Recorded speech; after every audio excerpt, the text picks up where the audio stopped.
Firstly, Gaffer, we'll start by touching back on Crewe on Saturday. Now you've had the chance to look back at it. What's your final takeaways from what you saw? Disappointing.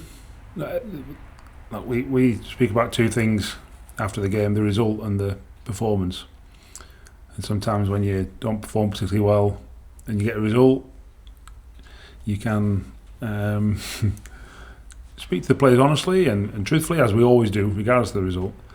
But it can be less impactful if you've drawn the game or even indeed won the game.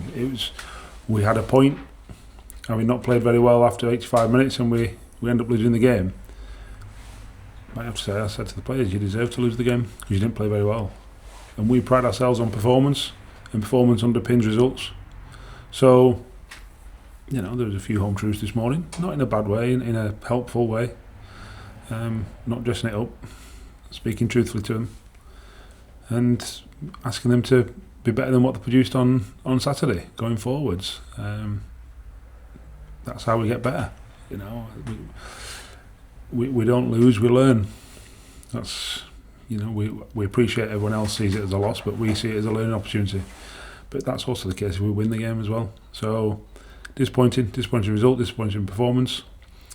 However, we've got a great test to try and rectify those mistakes tomorrow night. And how's the mood in the camp coming in? Obviously after that disappointment, I'm sure dust yourself off and be professional and look towards a big week.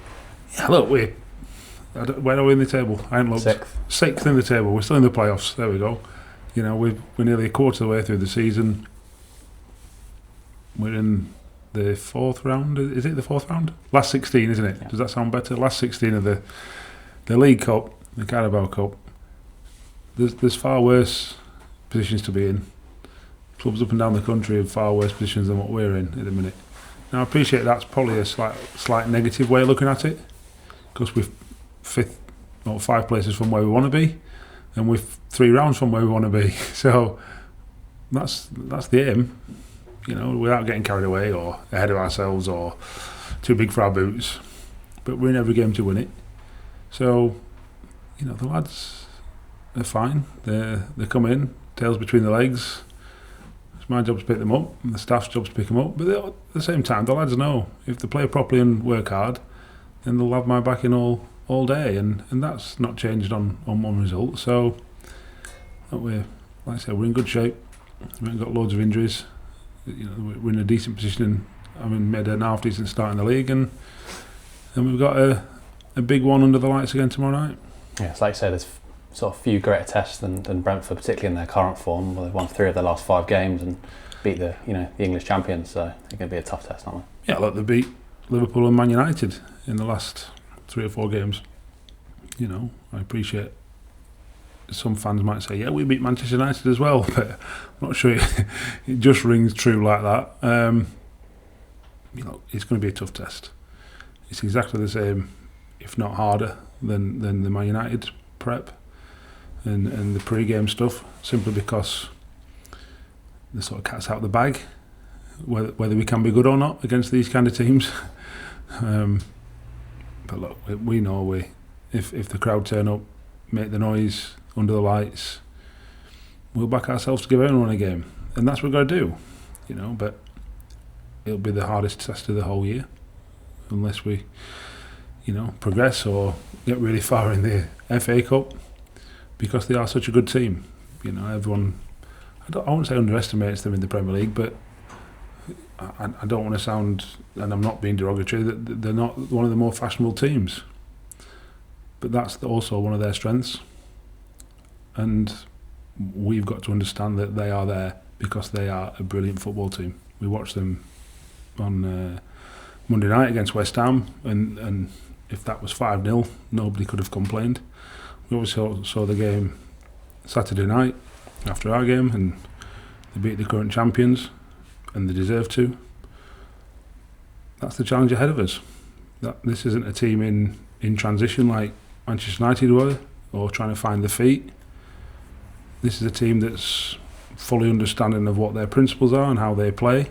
Yes, they've changed the manager in the summer, but not much has changed in terms of principles. I'm sure there's some new, fresh ideas, but they've got their way of playing, and it's extremely difficult. and we know the challenge that lays ahead of us, and we've got to be a match for whatever they throw at us, and that's going to be extremely difficult, but it's one that we're looking forward to. And obviously there's the big element of respect for Premier League club coming to us. We've got to respect them, but also there'd be a big emphasis from our side to stick to the way we play and focus on ourselves. Of course, that's how we beat Man United. Well, I'm not going to ask the players to do anything that they can't do or nothing that they've practiced. And they've had some success in that in previous rounds, not just against Man United, but going to Sheffield Wednesday, going to a championship team. People forget it's a championship team. Yes, they might be in a bit of turmoil, but they're a good team. So beating teams 2 leagues, 3 leagues above you, making history along the way. We've got to do the same again. We've got to try and do the same again and do it our way. Bring the whole town with us. I think that's what happened in the previous rounds. Both obviously at BP, when the whole place was rocking and everyone thought the stand was going to fall down and the whole town was just euphoric, and we put them us on the map, and then we take 6,000 fans to Hillsborough, and we have a brilliant away day as well. So it's set up to be a great cup tie, and we've got to try and make it a great cup tie. It's going to be extremely difficult, but it's one that we're looking forward to.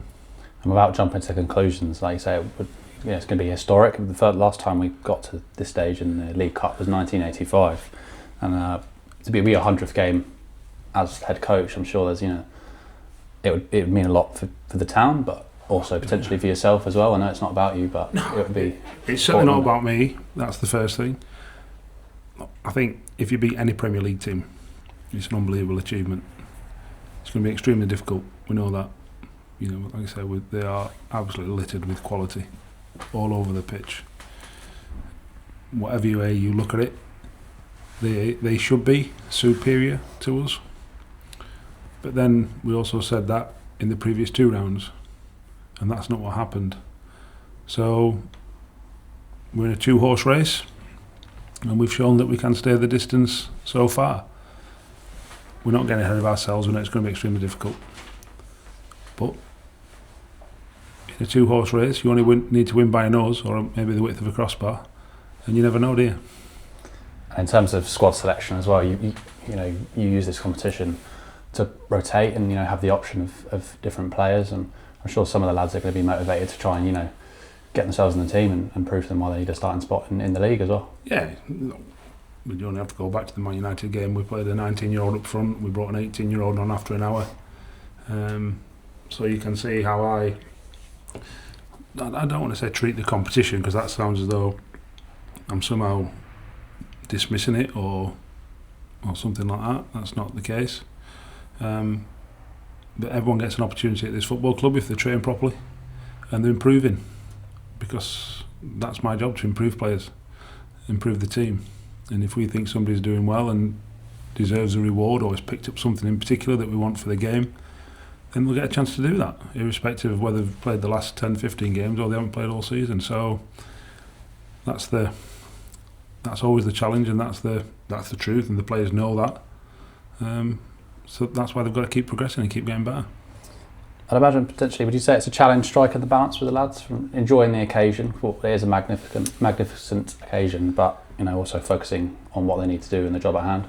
Yeah, I think I said I don't want to sort of keep going on about my United game, because we played another game in between, but I said at the time they've got to see it as a platform and not a pinnacle, and I think that they did that brilliantly, because they went on and they've gone on from that, and they've used that as a springboard to propel their expectations and their level and their standard of what they can attain and reach. And they've got to keep maintaining them standards, and if they do that, then we may just make it a difficult night for Brentford. That's the challenge. That's the challenge that lies ahead of us. I said before the game, 2 rounds ago, there's one thing that we can lose, and that's pride. By getting walloped 6-7-0. Everyone expects us to get beat. We can only lose pride. We've got everything to gain. So go out there, be brave. Don't worry about anything else. Don't think about anything else. Go and express yourselves. Don't worry about making mistakes. We all make mistakes, especially if you're trying to do the things that we've asked of you. And enjoy yourselves. And if they do that, then we'll see how far we get. And lastly, we speak about them every week, but our fans are certainly going to enjoy themselves, whatever the result, aren't they? And they can be so important, can't they? Well, they certainly helped the last round at home when we were at home, because it's I've played in front of 40 and 50,000 in my time, and been in them kind of crowds, Euro finals and stuff. I've never experienced an atmosphere like that. Like I say, I went England-Italy, Euro final. It wasn't like it was at BP. It just wasn't.